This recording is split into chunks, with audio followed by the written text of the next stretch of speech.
स्वागत है दोस्तों आपके ही YouTube चैनल एग्ज़ाम 365 डे के YouTube प्लेटफॉर्म के ऊपर। आज हम प्रस्तावना, जिसे उद्देशिका भी कहा जाता है, उससे संबंधित जो भी PYQs हैं उनका अध्ययन करेंगे। पहले की वीडियो के अंदर हमने संवैधानिक विकास पढ़ा था, आज उद्देशिका के बारे में जानेंगे। तो बिना किसी देरी किए हुए वीडियो शुरू करते हैं। यह रहा आपके सामने पहला प्रश्न। निम्नलिखित में से कौन सा शब्द भारतीय संविधान की प्रस्तावना में उल्लेखित नहीं है? तो संप्रभुता, लोकतंत्रात्मक, पंथ निरपेक्षता व संघीय, इनमें से कौन सा शब्द जो भारतीय जो प्रस्तावना है उसमें उल्लेखित नहीं है? तो इसके अंदर जो संघीय शब्द है यह नहीं है। अगला प्रश्न, भारत के संविधान की उद्देशिका हैं, ठीक है, संविधान का भाग है किंतु कोई विधिक प्रभाव नहीं रखती। ऑप्शन नंबर 2, संविधान का भाग नहीं है और कोई विधिक प्रभाव भी नहीं रखती। ऑप्शन नंबर 3, संविधान का भाग है और वैसा ही विधिक प्रभाव रखती हैं जैसा कि कोई अन्य भाग। और ऑप्शन नंबर 4 कि संविधान का भाग है किंतु इसके अन्य भागों से स्वतंत्र होकर उसका कोई विधिक प्रभाव नहीं है। तो इसका सही आंसर जो रहेगा वो ऑप्शन नंबर 4 रहेगा, जिसके अंदर बताया गया है कि संविधान का भाग है ये और किंतु इसके जो अन्य भागों से स्वतंत्र होकर इसका कोई विधिक प्रभाव नहीं है। ये उद्देशिका के बारे में सही वक्तव्य है। इसी प्रकार अगला प्रश्न, 26 जनवरी 1950 को भारत की वास्तविक संवैधानिक स्थिति क्या थी? तो 26 जनवरी 1950 को क्या भारत लोकतंत्रात्मक गणराज्य था, संपूर्ण प्रभुत्व संपन्न लोकतंत्रात्मक गणराज्य था, संपूर्ण प्रभुत्व संपन्न पंथ निरपेक्ष लोकतांत्रिक गणराज्य था, या संपूर्ण प्रभुत्व संपन्न लोकतांत्रिक गणराज्य था? ठीक है, तो 26 जनवरी 1950 को भारत की जो वास्तविक संवैधानिक स्थिति थी वह संपूर्ण प्रभुत्व संपन्न लोकतंत्रात्मक गणराज्य, ऑप्शन नंबर 2 थी। तो ये उद्देशिका से प्रश्न पूछा गया है। उद्देशिका के अंदर जो लिखा हुआ है उसका लाइन टू लाइन एग्जाम में पूछा जाता है, तो आपको उद्देशिका को अच्छे से याद करना चाहिए। आगे चलते हैं, इसी प्रकार के और भी महत्वपूर्ण प्रश्न जो आए हुए हैं। अगला प्रश्न, भारत के संविधान की उद्देशिका में स्वतंत्रता का वर्णन नहीं है, ठीक है, यानी कि कौन सी स्वतंत्रता का वर्णन उद्देशिका के अंदर नहीं है?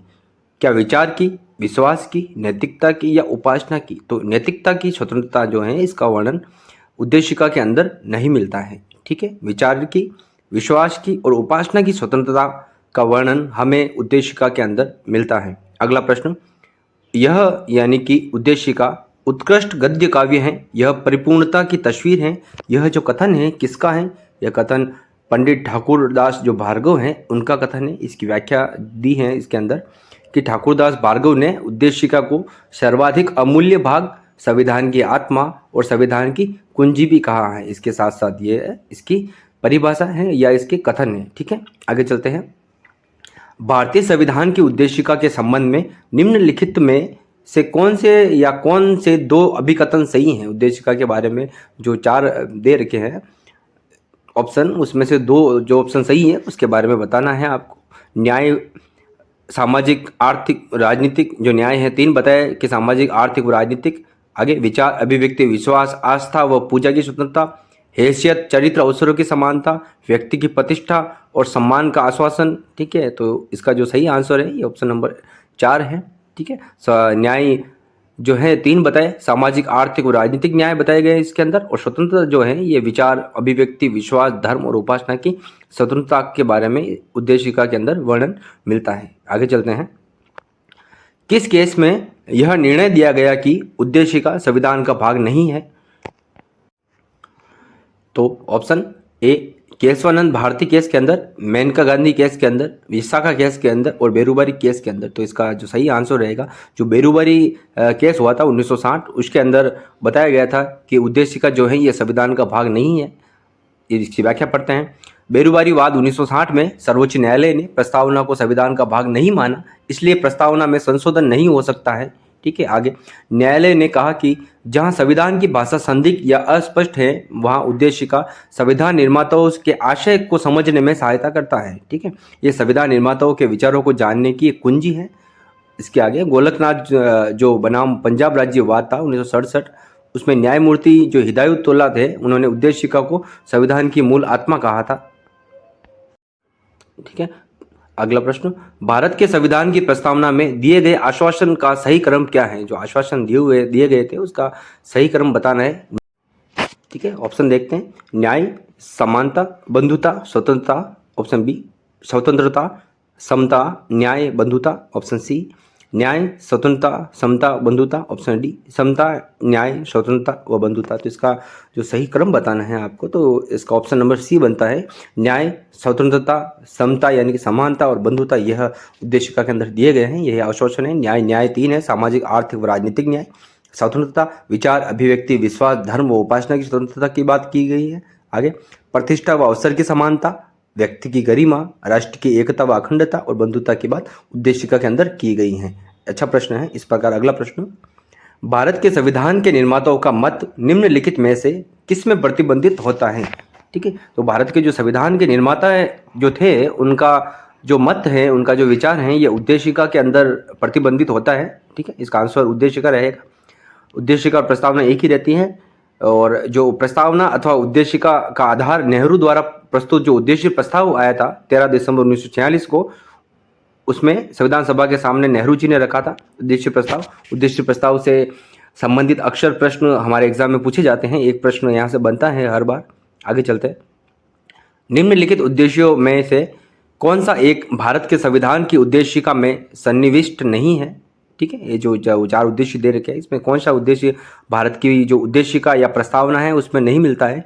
विचार की स्वतंत्रता मिलती है, आर्थिक स्वतंत्रता ये नहीं मिलती है, अभिव्यक्ति की स्वतंत्रता मिलती है, और विश्वास की जो स्वतंत्रता है यह भी उद्देशिका के अंदर मिलती है। तो 5 प्रकार की स्वतंत्रता है उद्देशिका के अंदर, अभिव्यक्ति की, विश्वास की, उपासना की, धर्म की, ठीक है, आदि ये जो स्वतंत्रता प्रदान की गई है ये इसके अंदर है। आगे, भारत के संविधान की प्रस्तावना के संदर्भ में हम भारत के लोग की सही व्याख्या क्या है? हम भारत के लोग जो उद्देश्य का अपन शुरू करते हैं उसके अंदर दिया हुआ रहता है, तो इसका वास्तविक अर्थ, सही अर्थ क्या है? तो इसका जो सही अर्थ है, यह संविधान की शक्ति का स्रोत भारत की जनता है, प्रभुत्व शक्ति जनता में निहित है, और इस संविधान का निर्माण अंग्रेजों ने नहीं किया बल्कि हमारे जो भारतीय हैं इन्होंने किया है। तो जो ऑप्शन नंबर द बन रहा है, 2, 3, 4 सही है। जो पहला है, हम भारत में निवास करते हैं, यह नहीं बनता है। ठीक है, अगला प्रश्न, ये आगे जो उद्देशिका दे रखी है उसको पढ़ते हैं अपन।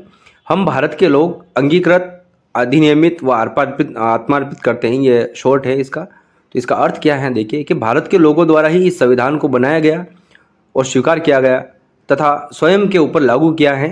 संविधान भारतीय जनता को समर्पित है। संविधान का मूल स्रोत भारत की जनता है, वही समस्त शक्तियों का केंद्र बिंदु है।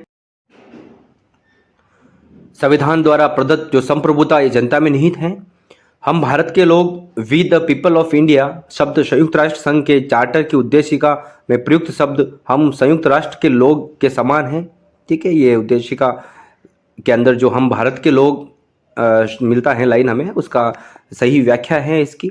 ठीक है, इसका अर्थ क्या होता है? इसका अर्थ होता है कि हम भारत के लोग जो हैं ये समस्त शक्ति जो है जनता में निहित है। आगे चलते हैं। भारत के संविधान की प्रस्तावना में प्रतिष्ठापित निम्नलिखित शब्दों का सही क्रम क्या है? ठीक है, जो शब्द दे रखे इसका सही क्रम बताना है आपको। तो सबसे पहले न्याय आता है, उसके बाद स्वतंत्रता, उसके बाद समानता, फिर भ्रातृत्व। ठीक है, न्याय, स्वतंत्रता, समानता और भ्रातृत्व जो है, यही उद्देशिका के अंदर जो आश्वासन दिए गए हैं इसका सही क्रम रहता है। तो क्रम हमेशा आपको याद रखना चाहिए। तो उसका आंसर बनेगा ऑप्शन नंबर बी बनेगा, सी, बी, ए और डी। ठीक है, ये क्रम हमेशा याद रखना चाहिए। और आजकल क्रम से संबंधित प्रश्न ज़्यादा पूछे जाते हैं। जो भी उद्देशिका है उसका सीधा लाइन टू लाइन प्रश्न बनता है। अगला प्रश्न रहेगा इसी प्रकार का। आगे चलते हैं, वीडियो लंबा हो जाएगा। भारतीय संविधान की उद्देशिका का कौन सा उद्देश्य व्यक्तिवाद एवं समष्टिवाद के मध्य सामंजस्य को विशेषतः सुनिश्चित करता है? ठीक है, तो न्याय क्या ऑप्शन है? न्याय, बी स्वतंत्रता, सी समानता, डी बंधुत्व। तो बंधुत्व जो है यह, इसका अर्थ है कि सभी नागरिकों के बीच जो भाईचारे की भावना है उसको प्रोत्साहित करना, और यही व्यक्तिवाद व समष्टिवाद जो है उसके मध्य सामंजस्य स्थापित करता है बंधुत्व शब्द, और यह उद्देशिका के अंदर मिलता है। तो इसका आंसर रहेगा बंधुत्व। ये कॉलेज व्याख्याता 2016 में पूछा गया प्रश्न है। आगे, 42वें संविधान संशोधन अधिनियम 1976 के परिणाम स्वरूप निम्न 3 शब्द उद्देशिक संविधान की उद्देशिका में जोड़े गए थे। 42वां जो संविधान संशोधन हुआ था 1976 में, उसमें कौन से 3 शब्द उद्देशिका के अंदर जोड़े गए थे? तो इसका आंसर जो है ऑप्शन नंबर ए रहेगा, समाजवादी, पंथ निरपेक्ष और अखंडता। ये प्रश्न कई बार पूछा गया है। ठीक है, तो याद रखना है आपको, समाजवादी, पंथ निरपेक्ष और अखंडता जो शब्द हैं ये 42वें संविधान संशोधन 1976 के द्वारा उद्देशिका में जोड़े गए थे। और इसे लघु संविधान के नाम से भी जाना जाता है 42वें संविधान संशोधन को। और इस समय भारत की जो प्रधानमंत्री हैं श्रीमती इंदिरा गांधी रही थी, और राष्ट्रपति पूछे तो फखरुद्दीन अली अहमद थे उस समय। ठीक है, आगे चलते हैं इस प्रकार के और भी महत्वपूर्ण प्रश्न। भारत एक लोकतंत्रात्मक गणराज्य है क्योंकि, इसका कारण बताना है आपको कि भारत एक लोकतंत्रात्मक गणराज्य क्यों है। तो इसका आंसर रहेगा ऑप्शन नंबर सी स रहेगा कि राष्ट्रपति एक लोकप्रिय निर्वाचन मंडल के द्वारा चुना जाता है, इसलिए भारत जो है एक लोकतंत्रात्मक गणराज्य है। ठीक है, लोकतांत्रिक का अर्थ क्या होता है, तो इसका अर्थ है कि शासन संचालन की शक्ति भारत की जनता में निहित है। प्रस्तावना में राजनीतिक लोकतंत्र के साथ ही सामाजिक व आर्थिक लोकतंत्र को भी शामिल किया गया है। ठीक है, ये लोकतांत्रिक की परिभाषा होती है। और गणराज्य का अर्थ होता है कि इसका अर्थ है कि राज्य का जो प्रमुख है ये जनता द्वारा निर्वाचित होगा, न कि वंशानुगत। ठीक है, तो गणराज्य का अर्थ होता है कि जो भी राज्य का प्रमुख होगा, जैसे कि हमारा राष्ट्रपति है, तो ये जनता के द्वारा निर्वाचित किया जाएगा, ना कि वंशानुगत होगा। ये होता है गणराज्य का अर्थ। ठीक है, और ये ऊपर जो दे रखी है लोकतंत्र की परिभाषा है। अच्छा प्रश्न है, आगे चलते हैं। अगला प्रश्न, केशवानंद भारती केस में सर्वोच्च न्यायालय ने व्यवस्था दी थी कि ऑप्शन नंबर ए, प्रस्तावना संविधान का अभिन्न अंग या अभिन्न भाग नहीं है। ऑप्शन बी, प्रस्तावना संविधान का अभिन्न अंग है। ऑप्शन सी, प्रस्तावना का संविधान से कोई सरोकार नहीं है। और ऑप्शन डी, प्रस्तावना को संविधान से निकाल देना चाहिए। तो जो केशवानंद भारती केस था उसके अंदर सर्वोच्च न्यायालय ने यह स्टेटमेंट दिया था कि जो प्रस्तावना है ये संविधान का अभिन्न अंग है। तो इसका आंसर बी बनेगा। केशवानंद भारती बनाम जो केरल राज्यवाद है, बहुत बड़ा वाद रहा था, 1973 इसकी दिनांक है। और सर्वोच्च न्यायालय ने प्रस्तावना को संविधान का भाग माना। वो प्रस्तावना में संशोधन भी किया जा सकता है, लेकिन संविधान का जो मूल ढांचा है उसका उल्लंघन नहीं होना चाहिए। इस प्रकार का जो स्टेटमेंट था ये हाईकोर्ट का, सुप्रीम कोर्ट का, ये केशवानंद भारती वाद बनाम केरल राज्य जो था उसके अंदर दिया गया था, 1973 का है। ये प्रश्न यहाँ से अक्सर प्रश्न पूछा जाता है। ठीक है, अगला प्रश्न, निम्न में से कौन सा शब्द संविधान की प्रस्तावना में नहीं है? न्याय, व्यक्ति की गरिमा, बंधुत्व या संघीय। तो इसमें जो संघीय शब्द हैं ये संविधान की प्रस्तावना में नहीं मिलता है। बाकी न्याय, व्यक्ति की गरिमा और बंधुत्व जो है यह संविधान की जो प्रस्तावना है उसके अंदर मिलता है। आगे, कौन सा एक भारतीय संविधान की प्रस्तावना का भाग नहीं है? कौन सा एक भारतीय संविधान की प्रस्तावना का भाग नहीं है? धर्मनिरपेक्षता मिलता है, समाजवाद मिलता है, प्रजातांत्रिक मिलता है, और संघात्मक शब्द जो है ये संविधान की प्रस्तावना में कहीं पर भी देखने को नहीं मिलता है। भारतीय संविधान में संघीय शब्द कहीं भी उल्लेख नहीं हुआ है। संघ के लिए अनुच्छेद 1 में यूनियन शब्द का उल्लेख जरूर हुआ है। ठीक है, तो आपको प्रस्तावना पढ़नी है और उसके बाद में ये क्लास देखनी है, जिससे आपके PYQ सारे क्लियर हो जाएंगे। अगला प्रश्न, किसे भारतीय संविधान की प्रस्तावना में सम्मिलित नहीं किया गया है? क्या सामाजिक, आर्थिक और राजनीतिक न्याय को, क्या पुरुष, स्त्री और बच्चों की शिक्षा को, क्या विचार, अभिव्यक्ति, विश्वास, उपासना की स्वतंत्रता को, और क्या प्रत्येक को प्रतिष्ठा व अवसर की समानता को? तो हम सभी जानते हैं कि ऑप्शन नंबर जो बी है, पुरुष, स्त्री और बच्चों की शिक्षा, इस प्रकार का कोई भी स्टेटमेंट हमें उद्देशिका या कहे प्रस्तावना के अंदर नहीं मिलता है। तो इसका आंसर बी रहेगा। ये MPPSC जो है 2006 में पूछा गया प्रश्न है। उद्देशिका जो है आपको लाइन टू लाइन याद रखनी है, क्योंकि प्रश्न जो है उस उद्देशिका से ही बनता है। और उस जो भी लाइन है, क्रम भी याद रखना है आपको, कौन सा शब्द आया हुआ है, कौन सा शब्द नहीं आया हुआ है, वह भी आपको अच्छे से ध्यान रखना है। ठीक है, आगे चलते हैं। धर्मनिरपेक्ष शब्द भारत के संविधान में किस संशोधन के द्वारा डाला गया था? ठीक है, अच्छा प्रश्न है, कॉलेज व्याख्याता के अंदर पूछा गया प्रश्न है। तो धर्मनिरपेक्ष शब्द जो है ये 42वें संविधान संशोधन जो 1974 का था, जिसे लघु संविधान भी कहा जाता है, उसके अंतर्गत जोड़ा गया था धर्मनिरपेक्ष शब्द। ठीक है, भारत के संविधान की उद्देशिका के अंतर्गत। उद्देशिका से संबंधित जो प्रश्न ही आएंगे, क्योंकि चैप्टर भी हमारा उद्देशिका ही चल रहा है। आज हम उद्देशिका से संबंधित जो भी महत्वपूर्ण प्रश्न है PYQ, उन्हीं का अध्ययन करेंगे। हालांकि उद्देशिका से संबंधित बहुत सारे प्रश्न होते हैं, बाकी सभी इतना लंबा वीडियो बनाना सही नहीं रहता है। आगे चलते हैं अगले प्रश्न की ओर। कौन सा शब्द भारत की प्रस्तावना में नहीं है? ऑप्शन ए, उपासना की स्वतंत्रता, बी, व्यक्ति की गरिमा, सी, अवसर की समानता, और डी, लोकतांत्रिक सरकार। तो आप सभी जानते हैं कि लोकतांत्रिक सरकार शब्द का उल्लेख प्रस्तावना में कहीं पर भी नहीं मिलता है। इसी प्रकार अगला प्रश्न रहेगा, भारतीय संविधान की प्रस्तावना के प्रारंभिक शब्द वी ऑफ द जो पीपल कहाँ से लिया गया है? यह UNO के चार्टर से लिया गया है। अभी हमने इस बारे में अध्ययन किया था अच्छे से। ठीक है, कि हम भारत के लोग जो हैं शब्द, ये संयुक्त राष्ट्र संघ जो है उसका जो चार्टर है, चार्टर से उठाया गया वक्तव्य है पूरा का पूरा। हम भारत के लोग, तो वहाँ लिखा था हम संयुक्त राष्ट्र संघ के लोग। ठीक है, याद रखना है, अच्छा प्रश्न है और रिपीट होने के भी चांसेस होते हैं। तो पीवाई क्यू किसी भी चैप्टर या किसी भी सिलेबस की तैयारी करने से पहले आपको पीवाई क्यू देखना बहुत जरूरी रहता है। आगे चलते हैं एक अच्छे प्रश्न की ओर। भारतीय संविधान की प्रस्तावना में कौन सा शब्द प्रयुक्त नहीं हुआ है? तो उदारवादी, पंथ निरपेक्षता, संप्रभु और लोकतांत्रिक। तो आप सभी जानते हैं कि उदारवादी शब्द का उल्लेख कहीं पर भी प्रस्तावना में नहीं मिलता है, बाकी पंथ निरपेक्ष, संप्रभु और लोकतांत्रिक शब्दों का प्रयोग मिलता है। भारत के संविधान की उद्देशिका में किसका उल्लेख है?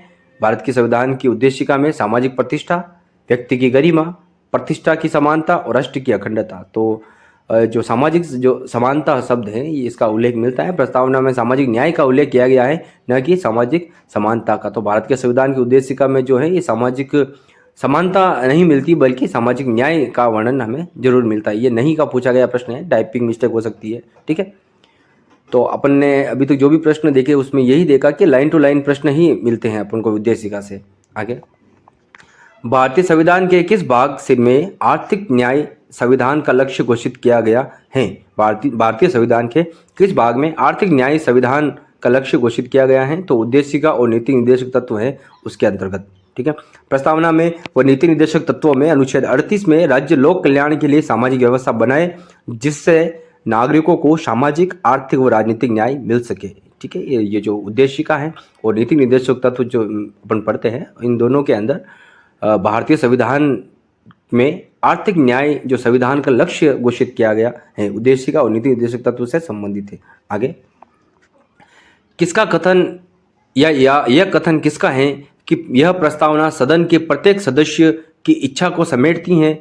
इस संविधान की जड़ें, इसकी अभिसत्ता, इसकी प्रभुसत्ता जन साधारण में निहित है। यह कथन किसका है? ये स्टेटमेंट बहुत अच्छे स्टेटमेंट है कि यह प्रस्तावना सदन के प्रत्येक सदस्य की इच्छा को समेटती है। इस संविधान की जड़ें, इसकी अभिसत्ता और इसकी प्रभुसत्ता जन साधारण में निहित करती हैं। तो यह जो स्टेटमेंट है ये भीमराव अंबेडकर साहब का स्टेटमेंट है। जो उद्देशिका से संबंधित जो कथन होते हैं, कथन भी पूछे जाते हैं, कथन है परिभाषा जिन्होंने भी दी थी, तो वह भी आपको साथ साथ में 10 से 12 परिभाषाएं हैं, ज़्यादा नहीं है, तो इन सभी को आपको याद रखना है। प्रश्न इस प्रकार के रिपीट होते हैं, ठीक है। आगे चलते हैं अच्छे प्रश्न की ओर। भारतीय संविधान का कौन सा भाग भारतीय संविधान की आत्मा माना जाता है? तो जो संविधान की प्रस्तावना है, संविधान का उद्देशिका है, जो अपन आज चैप्टर पढ़ रहे हैं, इसे भारतीय संविधान की आत्मा कहा जाता है। अच्छा प्रश्न है।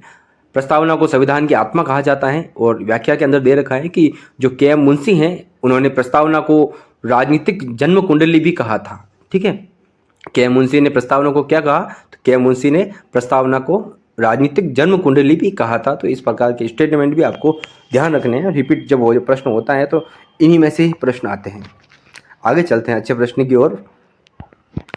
आगे, भारतीय संविधान के आलेख में समाजवाद शब्द को सम्मिलित करने का सर्वोत्तम स्पष्टीकरण बताइए, ठीक है। समाजवाद शब्द को सम्मिलित करने का जो सर्वोत्तम स्पष्टीकरण है, यानी समाजवाद शब्द से संबंधित जो लाइन है कौन सी है? ABCD के अंदर आपको बतानी है। तो ए समाज का समाजवाद परक प्रतिरूप है, यही समाजवाद शब्द को का सर्वोत्तम स्पष्टीकरण करता है। ऑप्शन नंबर ए जो है इसकी व्याख्या देखते हैं। समाजवादी क्या है? तो समाजवाद एक विचारधारा है जिसमें समानता के लगभग सभी आयाम परिलक्षित होते हैं, चाहे वह संसाधनों की समानता हो या फिर समाज की में पद, प्रतिष्ठा और अवसर की समानता हो। 42वें संविधान संशोधन अधिनियम 1976 के द्वारा प्रस्तावना में समाजवादी शब्द को जोड़ा गया था।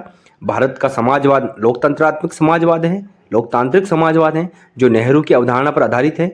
नीति निर्देशक तत्वों जो कि भाग 4 में आए हुए हैं, उसमें अनुच्छेद 38 और अनुच्छेद 39 में समाजवादी दृष्टिकोण दिखाई देता है, ठीक है। आगे चलते हैं। भारतीय संविधान के दर्शन का सर्वोत्तम उदाहरण कौन सा है? तो भारतीय जो संविधान है उसके दर्शन का सर्वोत्तम उदाहरण अगर अपन देखें तो उद्देशिका ही है, ठीक है। उद्देश्य प्रस्ताव जो है पंडित जो नेहरू जी द्वारा जो लाया गया था, उद्देश्य प्रस्ताव 13 दिसंबर को, तो यही भारतीय संविधान के दर्शन का सर्वोत्तम उदाहरण माना जाता है। तो आपको याद रखना है। हालांकि इस प्रकार के प्रश्न पहले पूछे जाते थे, पर प्रश्नों का जो लेवल है वो बोर्ड किस प्रकार का देगा अपन पहले नहीं आंक सकते हैं। हमें तैयारी सभी ओर से तैयार होकर जाना चाहिए, यही एग्ज़ाम में पास होने का बेहतर आधार होता है, ठीक है। आगे चलते हैं महत्वपूर्ण प्रश्नों की ओर। अगला प्रश्न, भारत के संविधान का आमुख सभी नागरिकों को सुनिश्चित करता है भ्रातृत्व जो राष्ट्रीय एकता और अखंडता को आश्वस्त कर सके, ठीक है।